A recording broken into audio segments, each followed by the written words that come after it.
Current இல்லாம கண்ட மரத்துல வந்து பார்த்துன்னு இபி பில் காரணம் என்ன பண்றானுங்க.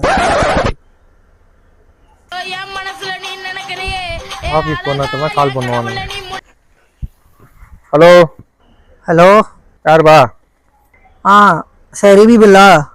ஆமாம், இபி ஆஃபீஸ் தான் சார். வீட்டான கரண்ட் வேற கட் ஆயிடுச்சு. கரண்டா? வரும்பா. ஆமாம், எந்த ஏரியா? தெரு பேரா?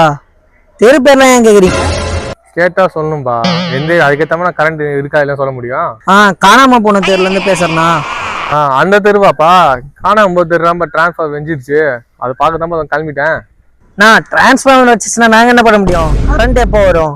வந்துடும்பா, அவசரப்படாருப்பா. இப்போ நான் கிளம்பிட்டேன்ப்பா. இப்போ ஆஃபீஸ் கிளம்புறேன், அதை போகிறேன்பா. ஓ, வேலை கிளம்புனுங்கிறியாண்ணா? நோ, என்ன டைம் ஆகுது? மணி இவ்வளோ நேரம் ஆகுது, வேலைக்கு கிளம்பாமுக்குறேன். அப்புறம் எப்படி நாங்கள் எங்களுக்கு கரண்ட் வருது? இவ்வளோ நேரம் வீட்டில் உட்காந்துக்கிறேன், கிளம்ப மாட்டேன் சீக்கிரம் வேலைக்கு. உங்கள் ஏரியா ரொம்ப வர போகிறேன். நான் டிரான்ஸ்ஃபர் பார்க்க போகிறேன்ப்பா. ஆளுங்கலாம் வந்துட்டு இருக்காங்கப்பா. ஓ அப்படியாண்ணா? நீ போனாதான் கரண்டே கொடுக்க முடியுமா? அதான்ப்பா சொல்லி நிற்கிறேன். 1008 தடவை சொல்கிறேன், நான் வந்து பார்க்குறேன்னு. அப்புறம் என்ன பண்ணுற? வீட்டில் ஒன்றும் உட்காந்து சீக்கிரம் கிளம்பி போனா. எனக்கு தெரியாது, அடுத்த 1 நிமிஷத்துல எனக்கு கரண்ட் வரணும். நான் ஃபோன் பண்ணுறேன் அடுத்த 2 நிமிஷத்துல. இவ்வளோ கத்துறேன். சரி, ஃபோனை வை, நான் வரேன். நான் வந்து பார்க்குறேன், இரு. முதல்ல ஏரியாவில் போய் பார்த்தாதான்ப்பா எனக்கு ஒரு ஓய்வு கிடைக்கும். வண்டி வேறு ஸ்டார்ட் ஆக மாட்டேங்குது.